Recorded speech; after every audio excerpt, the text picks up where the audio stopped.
नमस्कार दोस्तों, जय हिंद। कैसे हो आप सब? आई होप आप सभी अच्छे होंगे और आपकी आने वाली एसएससी सीजीएल की तैयारी एकदम अच्छी चल रही होगी। आप सभी लोगों को पता है कि बहुत ही कम समय बचा है आपका। 13 अगस्त से आपके एग्ज़ाम स्टार्ट होने वाले हैं एसएससी सीजीएल को, तो उसी को ध्यान में रखते हुए एसएससी सीजीएल की प्रीवियस ईयर हर एक सब्जेक्ट की आपको हम प्रैक्टिस करा रहे हैं। History, geography, economics, biology. तो चैनल की प्लेलिस्ट में जाकर एसएससी सीजीएल की प्लेलिस्ट जितनी भी बनी हुई है सारे क्वेश्चन आप जरूर विजिट कीजिए। इसके पहले 2023 के भारत तथा विश्व के भूगोल के 25 प्रश्न लेक्चर 1 में हो चुके थे, ठीक, जो 2023 में आपके पूछे गए थे। और आज हम 2023 में पूछे गए 26 नंबर से क्वेश्चन कवर करेंगे। देखते हैं, पहला प्रश्न लिखा हुआ है, आसनसोल, हावड़ा, मालदा और सियालदह मंडल भारत के किस जोन के अंतर्गत आते हैं? पहला लिखा हुआ पश्चिम मध्य रेलवे, फिर लिखा उत्तर रेलवे, फिर लिखा पूर्व रेलवे और फिर लिखा मध्य रेलवे। तो इसका सही ऑप्शन आपका सी हो जाएगा, पूर्व रेलवे। नेक्स्ट पॉइंट देखिए, क्वेश्चन नंबर 27 लिखा, आर्द्रता क्या है? लिखा है जब जल में वायु उपस्थित होती है, लिखा जब जलवाष्प वायु से जल में स्थानांतरित होती है, फिर लिखा जब अन्य गैसें हवा में स्थानांतरित होती हैं, जब वायु में जलवाष्प उपस्थित होती है। तो आर्द्रता एक तरह से नमी को कहते हैं, नमी आप सभी लोग जानते थे। ऑप्शन डी हो जाएगा, जब वायु में जलवाष्प उपस्थित होती है। नेक्स्ट क्वेश्चन देखिए, क्वेश्चन नंबर 28 लिखा हुआ है, औद्योगिक नीति 1956 की अनुसूची ए में कितने उद्योगों को सूचीबद्ध किया गया था? पहला लिखा हुआ 10, फिर लिखा हुआ 17, फिर लिखा हुआ 16 और फिर लिखा हुआ 12। तो सही ऑप्शन आपका बी हो जाएगा 17, यानी औद्योगिक नीति 1956 की अनुसूची ए में 17 उद्योगों को सूचीबद्ध किया गया था। नेक्स्ट पॉइंट देखिए, क्वेश्चन नंबर 29 लिखा हुआ, निम्नलिखित में से किस अवधि को भारत की जनसंख्या वृद्धि के रुके हुए या स्थिर चरण की अवधि के रूप में जाना जाता है? पहला लिखा 1941 से 1961, फिर लिखा 1921 से 1941, फिर लिखा 1901 से 1921, फिर लिखा 1961 से 1981। सही ऑप्शन आपका सी हो जाएगा, 1901 से 1921। नेक्स्ट पॉइंट देखिए, क्वेश्चन नंबर 30 लिखा हुआ है, भारत में लौह और इस्पात उद्योगों का सर्वाधिक संकेंद्रण किस क्षेत्र में है? पहला लिखा हुआ छत्तीसगढ़ का पठार, फिर लिखा हुआ छोटा नागपुर का पठार, फिर लिखा हुआ मालवा का पठार और फिर लिखा हुआ दक्कन का पठार। तो इसका सही ऑप्शन आपका बी हो जाएगा, छोटा नागपुर का पठार। नेक्स्ट पॉइंट देखिए, क्वेश्चन नंबर 31 लिखा हुआ, सीमेंट में मौजूद सिलिका की अनुमानित मात्रा होती है? पहले लिखा 37% से 45% के बीच, फिर लिखा 47% और 55% के बीच, फिर लिखा 27% और 35% के बीच, फिर लिखा 17% और 25% के बीच। तो इसका सही ऑप्शन आपका डी हो जाएगा, 17% और 25% के बीच। नेक्स्ट पॉइंट देखिए, क्वेश्चन नंबर 32 लिखा, 1796 में किस वैज्ञानिक ने निहारिका परिकल्पना को संशोधित किया? पहला लिखा नेविल चैम्बरलेन, फिर लिखा हुआ एडविन हबल, फिर लिखा हुआ हेरोल्ड जेफरी, फिर लिखा हुआ पियरे लाप्लास। तो इसका सही ऑप्शन आपका डी हो जाएगा, पियरे लाप्लास। नेक्स्ट पॉइंट देखिए, क्वेश्चन नंबर 33 लिखा हुआ है, कोपेन की योजना के अनुसार भारत में किस प्रकार की जलवायु को CWG से निरूपित किया जाता है? पहले लिखा शुष्क ग्रीष्म के साथ मानसून, फिर लिखा हुआ ध्रुवीय प्रकार, फिर लिखा हुआ शुष्क शीत के साथ मानसून और फिर लिखा हुआ अर्ध शुष्क स्टेपी जलवायु। तो इसका सही ऑप्शन आपका सी हो जाएगा, शुष्क शीत के साथ मानसून। इस पर देखिए, क्वेश्चन नंबर 34 लिखा है, औद्योगिक नीति के संकल्प में उद्योगों को खालिस्तान श्रेणियों में वर्गीकृत किया गया। पहले लिखा है 4 श्रेणियों में या 3 श्रेणियों में या फिर 5 श्रेणियों में या फिर 2 श्रेणियों में। तो इसका सही ऑप्शन आपका बी हो जाएगा, 3 श्रेणियों में। औद्योगिक नीति संकल्प में उद्योगों को 3 श्रेणियों में वर्गीकृत किया गया है। नेक्स्ट पॉइंट देखिए, क्वेश्चन नंबर 35 लिखा हुआ, सूर्य और चंद्रमा के आकर्षण के कारण समुद्र का पानी एक दिन में कितनी बार ऊपर चढ़ता है और नीचे उतरता है? पहला लिखा हुआ 4 बार या फिर 2 बार या फिर 1 बार या फिर 3 बार। तो सही ऑप्शन आपका बी हो जाएगा, 2 बार, यानी सूर्य और चंद्रमा के आकर्षण के कारण समुद्र का पानी एक दिन में 2 बार ऊपर चढ़ता और नीचे उतरता है। नेक्स्ट देखिए, क्वेश्चन नंबर 36 लिखा है, निम्नलिखित में से कौन सी भारत में स्थित मीठे पानी की झील नहीं है? पहला लिखा हुआ नैनीताल, तो ये तो है, फिर लिखा हुआ पुलिकट, तो यही नहीं है। ऑप्शन 20 का सही हो जाएगा। बाकी आपके भीमताल और लोकटक ये दोनों मीठे पानी की झील हैं। आपसे पूछा गया था कौन सी मीठे पानी की झील नहीं है, तो पुलिकट झील आपकी मीठे पानी की झील नहीं है। नेक्स्ट पॉइंट देखिए, क्वेश्चन नंबर 37 लिखा हुआ, भारत में बाबा बुदन पहाड़ियों पर खालिस्तान की खेती शुरू की गई थी। पहला लिखा हुआ इलायची, फिर लिखा कॉफ़ी, फिर लिखा है रेशम और फिर लिखा हुआ है चाय। तो इसका सही ऑप्शन आपका बी हो जाएगा, कॉफ़ी, यानी भारत में बाबा बुदन पहाड़ियों पर कॉफ़ी की खेती शुरू की गई थी। नेक्स्ट पॉइंट देखिए, क्वेश्चन नंबर 38 लिखा है, टिकाऊ और कठोर लकड़ी प्रदान करने वाले सुंदरी वृक्ष को भारत में कहाँ पाए जाते हैं? सुंदरी वृक्ष भारत में कहाँ पाए जाते हैं? पहला लिखा उष्णकटिबंधीय पर्णपाती वन, फिर लिखा मैंग्रोव वन, फिर लिखा पर्वतीय वन, फिर लिखा उष्णकटिबंधीय सदाबहार वन। तो इसका सही ऑप्शन आपका बी हो जाएगा मैंग्रोव, यानी टिकाऊ और कठोर पहाड़ी प्रदान करने वाले सुंदरी वृक्ष भारत में मैंग्रोव वन में पाए जाते हैं। नेक्स्ट पॉइंट देखिए क्वेश्चन नंबर 39 लिखा हुआ है निम्नलिखित में से कौन सा गलत मिलान किया गया है?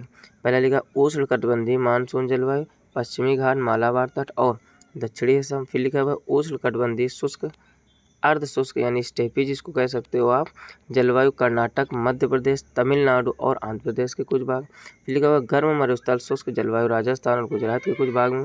और फिर लिखा है पर्वतीय जलवायु, उत्तर प्रदेश, बिहार और झारखंड। तो सही ऑप्शन आपका लास्ट वाला डी हो जाएगा, यानी जो पर्वतीय जलवायु है वो उत्तर प्रदेश, बिहार और झारखंड। नेक्स्ट पॉइंट देखिए क्वेश्चन नंबर 40 लिखा हुआ भारत में सार्वजनिक क्षेत्र का पहला एकीकृत इस्पात संयंत्र कौन सा है? पहले लिखा राउरकेला इस्पात संयंत्र, फिर लिखा भारतीय लौह एवं इस्पात कंपनी, फिर लिखा हुआ सेलम इस्पात संयंत्र, फिर लिखा हुआ है विश्वेश्वरैया लौह एवं इस्पात लिमिटेड। तो इसका सही ऑप्शन आपका ए हो जाएगा राउरकेला इस्पात संयंत्र, यानी भारत में सार्वजनिक क्षेत्र का पहला एकीकृत इस्पात संयंत्र राउरकेला इस्पात संयंत्र है। नेक्स्ट पॉइंट देखिए क्वेश्चन नंबर 41 लिखा हुआ निम्नलिखित में से कौन सी हरित क्रांति की विशेषताएं रही हैं? पहले लिखा फसल उत्पादकता में उछाल, फिर लिखा व्यावसायिक खेती से निर्वाह खेती की ओर झुकाव, फिर लिखा हुआ रकबे में वृद्धि। अब देखते हैं इसके ऑप्शन। पहला ऑप्शन लिखा केवल एक और बी, अगला लिखा हुआ केवल ए और सी। तो बी ऑप्शन इसका सही हो जाएगा, क्योंकि निम्नलिखित में से कौन से हरित क्रांति की विशेषताएं रही थी? तो हरित क्रांति की विशेषताएं आपकी पहली है फसल उत्पादकता में उछाल, बी वाला ऑप्शन नहीं है। फिर लिखा हुआ रकबे में वृद्धि, तो ए और सी किसमें है? बी में। तो बी ऑप्शन इसका एकदम सही हो जाएगा। नेक्स्ट पॉइंट देखिए क्वेश्चन नंबर 42 लिखा हुआ भारत की 2011 की जनगणना के अनुसार भारत में किस राज्य की जनसंख्या सबसे अधिक है? पहले लिखा पश्चिम बंगाल, फिर लिखा महाराष्ट्र, फिर लिखा उत्तर प्रदेश और फिर लिखा हुआ है बिहार। तो इसका सही ऑप्शन आपका सी हो जाएगा उत्तर प्रदेश, यानी भारत की 2011 की जनगणना के अनुसार भारत में उत्तर प्रदेश राज्य की जनसंख्या सबसे अधिक है। नेक्स्ट पॉइंट देखिए क्वेश्चन नंबर 43 लिखा प्रसिद्ध भौतिक विज्ञानी विक्टर फ्रांज हैंस निम्नलिखित में से किसके खोज के लिए मशहूर हैं? पहले लिखा ब्रह्मांडीय विकिरण, फिर लिखा क्वांटम सांख्यिकी, फिर लिखा ब्रह्मांड का विस्तार, फिर लिखा अतिचालकता का सिद्धांत। तो इसका सही ऑप्शन आपका ए हो जाएगा ब्रह्मांडीय विकिरण। नेक्स्ट पॉइंट देखिए क्वेश्चन नंबर 44 लिखा हुआ है हेनरी कैवेंडिश ने पृथ्वी के द्रव्यमान और घनत्व के साथ गुरुत्वाकर्षण स्थिरांक के मापन का वर्णन कब किया था? पहले लिखा जून 1798, फिर लिखा अप्रैल 1796, फिर लिखा मार्च 1795, फिर लिखा मई 1797। तो इसका सही ऑप्शन आपका ए हो जाएगा जून 1798, यानी हेनरी कैवेंडिश ने पृथ्वी के द्रव्यमान और घनत्व के साथ गुरुत्वाकर्षण स्थिरांक का मापन जून 1798 में किया था। नेक्स्ट पॉइंट देखिए क्वेश्चन नंबर 45 लिखा हुआ है ग्रह के बाहर से अंदर तक पृथ्वी की परतों का सही क्रम क्या है? पहले लिखा मेंटल बाह्यतम क्रोड भूपर्पटी अंतरम, लिखा भूपर्पटी बाह्यतम क्रोड मेंटल अंतरम, लिखा क्रोड बाह्यतम मेंटल भूपर्पटी अंतरतम, फिर लिखा भूपर्पटी बाह्यतम मेंटल क्रोड अंतरतम। तो इसका सही ऑप्शन आपका लास्ट वाला हो जाएगा भूपर्पटी बाह्यतम और मेंटल क्रोड अंतरतम। नेक्स्ट पॉइंट देखिए क्वेश्चन नंबर 46 लिखा हुआ पूरे विश्व में हरित क्रांति के जनक के रूप में किसे जाना जाता है? पहले लिखा हुआ नॉर्मन बोरलॉग, फिर लिखा हुआ MS स्वामीनाथन, फिर लिखा हुआ लिनस पॉलिंग, फिर लिखा हुआ रॉल्फ बंचे। तो इसका सही ऑप्शन आपका ए हो जाएगा नॉर्मन बोरलॉग, यानी पूरे विश्व में हरित क्रांति के जनक के रूप में नॉर्मन बोरलॉग को जाना जाता है। नेक्स्ट पॉइंट क्वेश्चन नंबर 47 लिखा हुआ निम्नलिखित में से कौन 1700 ईसा पूर्व में हथियारों के निर्माण के लिए सबसे पहले लोहे का इस्तेमाल करने वाले देशों में से एक था? पहले लिखा बुल्गारिया, फिर लिखा हुआ मोरक्को, फिर लिखा रोमानिया और फिर लिखा हुआ भारत। तो इसका सही ऑप्शन आपका सी हो जाएगा रोमानिया। नेक्स्ट पॉइंट देखिए क्वेश्चन नंबर 48 लिखा भारत को फिर खालिस्तान के कारण जनसांख्यिकी लाभांश वाला देश माना जाता है। पहले लिखा 15 से 64 वर्ष के बीच उच्च जनसंख्या, फिर लिखा 10 से 20 वर्ष के बीच उच्च जनसंख्या, फिर लिखा 70 वर्ष से ऊपर की उच्च जनसंख्या, फिर लिखा कुल जनसंख्या।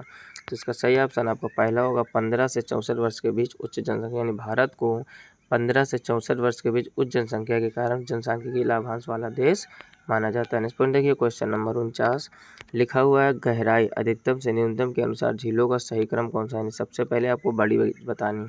तो पहला ऑप्शन लिखा कैस्पियन सागर, फिर लिखा तंगानिका, फिर लिखा वोस्तोक, फिर लिखा बैकाल। तो इसके अनुसार ये जो 4 ऑप्शन दिए सबसे बड़ी है आपकी बैकाल। ठीक, देखते हैं बैकाल वाला ऑप्शन कौन सा। फिर अगला लिखा हुआ है बैकाल, तंगानिया, कैस्पियन सागर, वोस्तोक। तो बी ऑप्शन आपका एकदम सही है, क्योंकि सबसे बड़ी है आपकी बैकाल, फिर उसके बाद तंगानिका, फिर लिखा है कैस्पियन सागर और फिर लिखा है वोस्तोक। ठीक, तो ऑप्शन बी इसका सही हो जाएगा। नेक्स्ट पॉइंट देखिए क्वेश्चन नंबर 50 में लिखा हुआ है हमारी जनगणना हमारा भविष्य भारत की किस जनगणना का नारा था। पहला लिखा 2001, फिर लिखा 1981, फिर लिखा 2011, फिर लिखा 1991। तो इसका सही ऑप्शन आपका सी हो जाएगा 2011। इन 2011 की जनगणना का जो मुख्य नारा था वो था हमारी जनगणना हमारा भविष्य। तो यहाँ तक हम लोगों ने पूरे 50 क्वेश्चन कवर कर लिए। अगर आपने इसके पहले का लेक्चर 2023 का नहीं देखा है तो वो ज़रूर विजिट कीजिए, क्योंकि आप सभी को पता है 13 अगस्त से आपके एग्ज़ाम स्टार्ट होने वाले हैं। मैथ, रीजनिंग अगर आपकी तैयारी अच्छी होगी तो अच्छे से एग्ज़ाम हो जाता है। हमेशा जी का जेएस आपको तकलीफ देगी। ठीक, इसमें हिस्ट्री, ज्योग्राफी, बायोलॉजी, इकोनॉमिक्स चारों सब्जेक्ट के हम डिटेल से आपको प्रीवियस ईयर क्वेश्चन लगभग 5 वर्षों के प्रोवाइड कराएंगे। जैसे 2023 हो गया, 22 हो गया, 21 हो गया, 20 हो गया और बहुत ही जल्द 2024 का क्वेश्चन प्रोवाइड कराए जाएंगे। तो चैनल पर आप जरूर बने लगे। वीडियो अगर अच्छा लगा, अभी तक लाइक नहीं किया तो लाइक कर दीजिए, साथ ही साथ चैनल को सब्सक्राइब करके नोटिफिकेशन बिल को ऑल पर सेलेक्ट कर लीजिए, ताकि हर एक वीडियो की नोटिफिकेशन आप तक पहुँचे। हम आपके लिए ये जो भी आपका 20 से 25 दिन बचे हुए हैं अटूट मेहनत करेंगे, और इस मेहनत के साथ आपको भी साथ साथ मेहनत करनी है। Clear, GK GS previous year आप 5 वर्षों के लगा लीजिए, यकीन मानो आपका एग्जाम बहुत अच्छा होगा। जितना हो सके अपने दोस्तों में इसको शेयर कीजिए। साथ ही चैनल की प्लेलिस्ट में जाइए, जो भी एसएससी सीजीएल की प्लेलिस्ट बनी हुई है, ताकि वहाँ से आप ढेर सारे क्वेश्चन कर सकें। फिलहाल में इस वीडियो में इतना ही, मिलते हैं नेक्स्ट वीडियो में, तब तक के लिए जय हिंद।